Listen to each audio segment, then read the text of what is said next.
Assalamualaikum warahmatullahi wabarakatuh. Alhamdulillah, anak-anak, hari ini kita lanjutkan pembelajaran kita, pembelajaran 3, tema 1 indahnya kebersamaan, subtema 1 keberagaman budaya bangsaku. Ya, anak-anak, adapun fokus pembelajaran kita yaitu bahasa Indonesia dan IPA.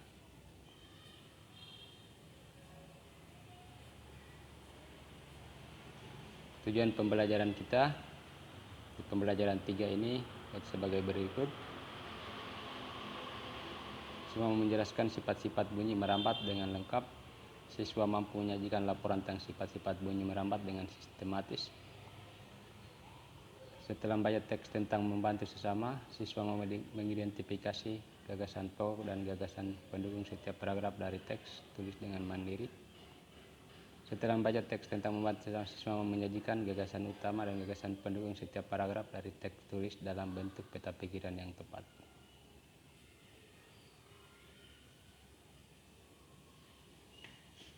Permainan tradisional apa yang ada di daerahmu? Bagaimana cara memainkannya? Hari ini kamu akan mengenal dan mencoba beberapa permainan tradisional. Tahukah kamu bahwa Indonesia juga kaya dengan permainan tradisional? Nah, beberapa contoh permainan tradisional yang ada di Indonesia yaitu benteng-bentengan dan gobak sodor. Benteng-bentengan atau rebonan adalah permainan yang dimainkan oleh dua kelompok penawan dan tertawan. Masing-masing kelompok terdiri atas 4 sampai dengan 8 orang dan memiliki satu tempat sebagai markas. Markas atau benteng bisa berupa sebuah tiang, pohon, atau pilar. Sedangkan gobak sodor atau galah asin atau galasin dilakukan di lapangan. Arena bermainnya merupakan kotak persegi panjang dan dibagi menjadi beberapa bagian secara horizontal dan vertikal. Tahukah kamu bahwa untuk bermain benteng-bentengan dan gobak sodor dengan baik perlu beberapa keterampilan, diantaranya jalan, lari, dan lompat. Nah, ayo berdiskusi. Setelah kita membaca teks tadi tentang permainan benteng-bentengan dan gobak sodor, mari kita sama-sama jawab, kita diskusikan dari soal berikut. Ya. Apa yang membuat kamu tertarik dengan kedua permainan tradisional tersebut? Jelaskan. Ya. Yaitu permainannya sangat mudah dan melatih kerjasama tim. Nomor 2, bagaimana aturan permainan tradisional tersebut? Peraturan permainan benteng-bentengan terdiri dari 2 kelompok. Masing-masing kelompok terdiri dari 4 sampai 8 pemain. Permainan bentengan dilakukan dengan menjaga benteng. Sedangkan permainan gobak sodor atau galasin dilakukan di lapangan. Arena bermainnya merupakan kotak persegi panjang dan dibagi menjadi beberapa bagian secara horizontal dan vertikal.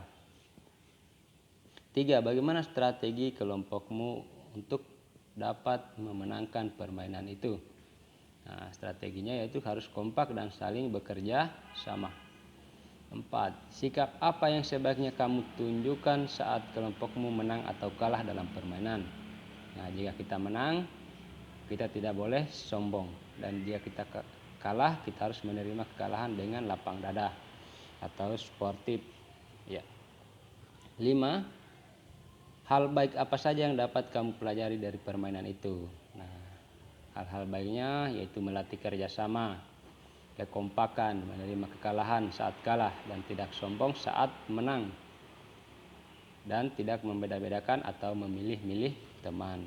Ya, karena biasanya kalau kita bermain, oh saya mau berteman dengan ini, ya, itu tidak baik.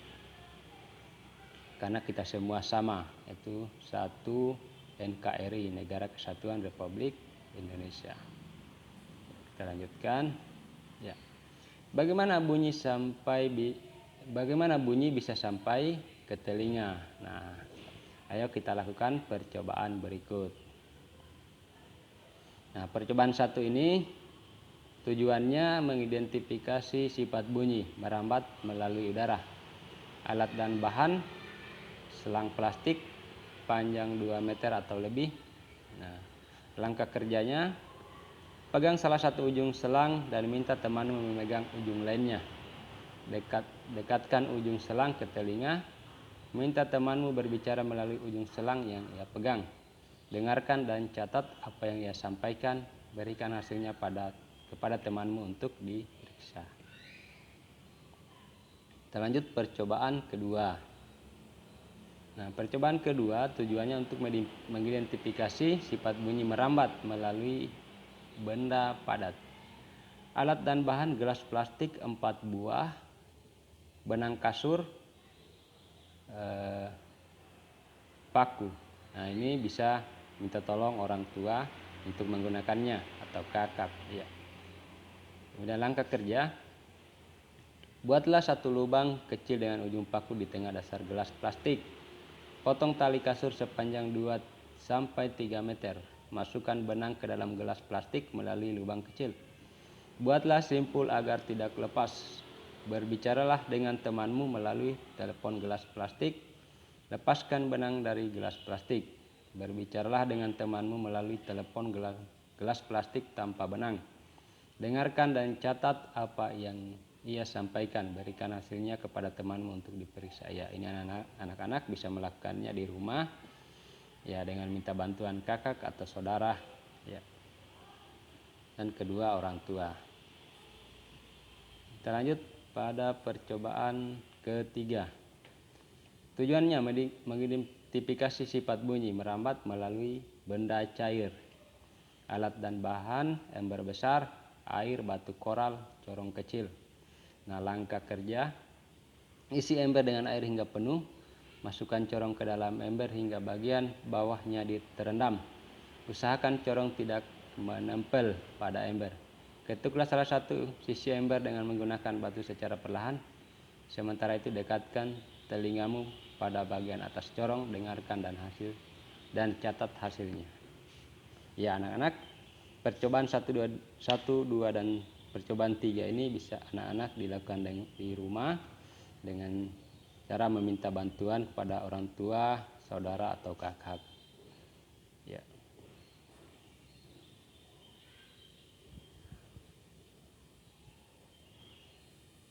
Nah, marilah kita isi tabel berdasarkan hasil percobaan tadi. Percobaan ke-1, percobaan kedua, dan percobaan ketiga. Nah, media atau perantara bunyi pada percobaan ke-1 yaitu benda gas melalui udara. Bunyi yang dihasilkan terdengar atau tidak terdengar. Nah, sini Pak Guru sudah melakukan percobaan dan hasilnya terdengar. Kemudian benda padat, perantara bunyi dari benang itu bunyi yang dihasilkan terdengar. Dan media atau perantara bunyi pada percobaan ketiga itu benda cair yaitu air, itu bunyi yang dihasilkan terdengar. Ya, silakan anak-anak tulis di buku tulisnya dan lakukan percobaan 1, 2 dan 3.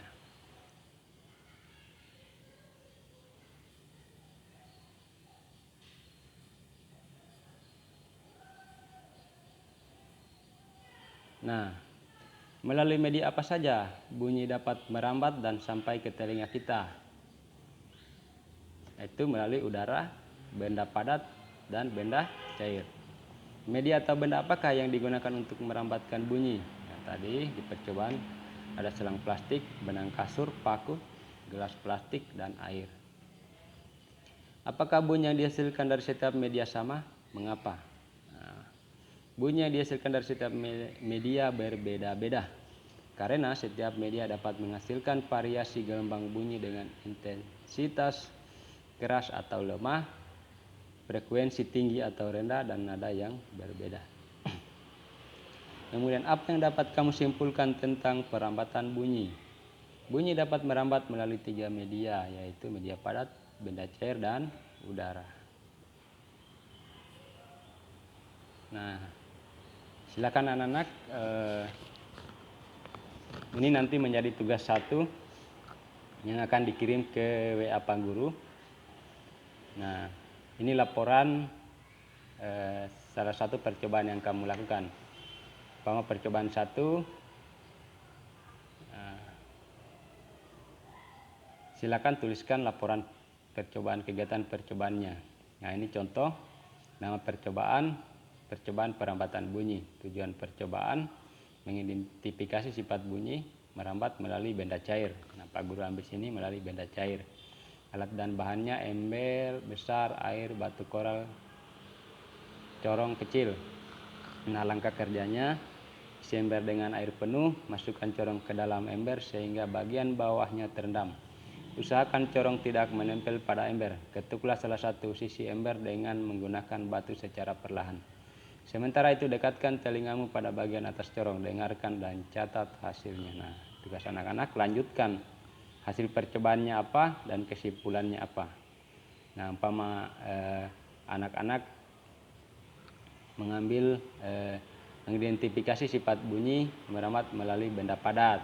Nah, alat dan bahannya apa, langkah kerjanya bagaimana, kemudian hasil percobaannya dan kesimpulannya apa.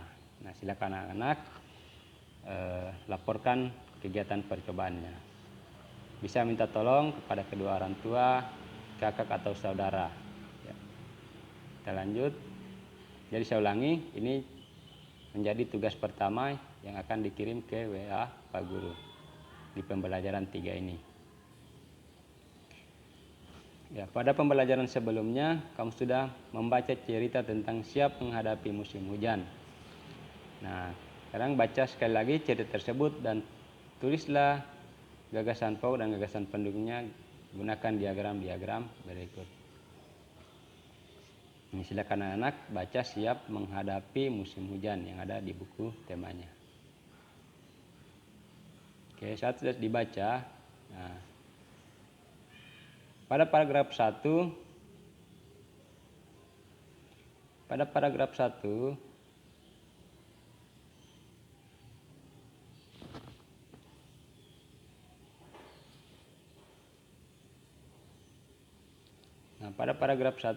gagasan pokoknya yaitu musim hujan hampir tiba. Sedangkan gagasan pendukungnya yaitu warga desa Kampung Babakan berdiskusi untuk melakukan kerja bakti. 2, berencana membersihkan selokan. Dan 3, mereka sepakat ketika selokan bersih warga tidak akan kebanjiran. Nah, tugas kedua yaitu paragraf kedua dan paragraf ketiga, silakan anak-anak tuliskan gagasan pokoknya. Pada paragraf kedua, gagasan pendukungnya apa. Begitu juga pada paragraf ketiga. Nah, ini menjadi tugas kedua yang akan anak-anak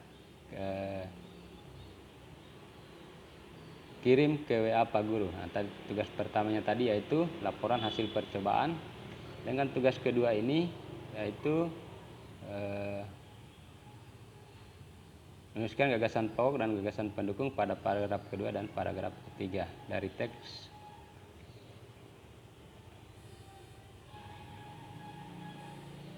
siap menghadapi musim hujan. Oke, ini ada 3 paragraf. Jadi paragraf pertama Pak Guru sudah kasih contoh, gagasan pokoknya itu musim hujan hampir tiba. Sedangkan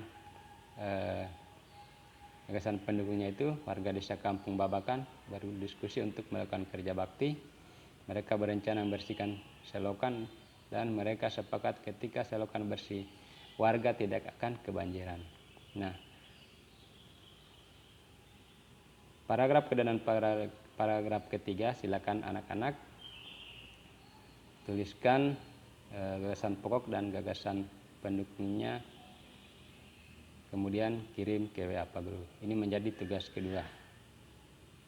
Nah, anak-anak, apa saja yang telah kita pelajari hari ini? Yaitu mengenal permainan tradisional, melakukan percobaan bunyi, dan gagasan pokok dan gagasan pendukung. Bersama kita cegah penularan COVID-19.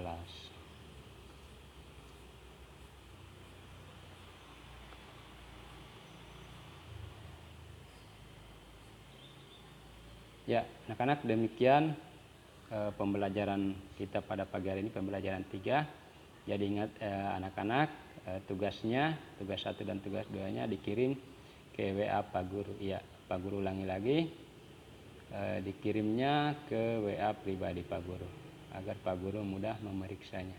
Ya, demikian Pak Guru akhiri. Assalamualaikum warahmatullahi wabarakatuh. Tetap jaga kesehatan dan tetap semangat belajar. Assalamualaikum warahmatullahi wabarakatuh.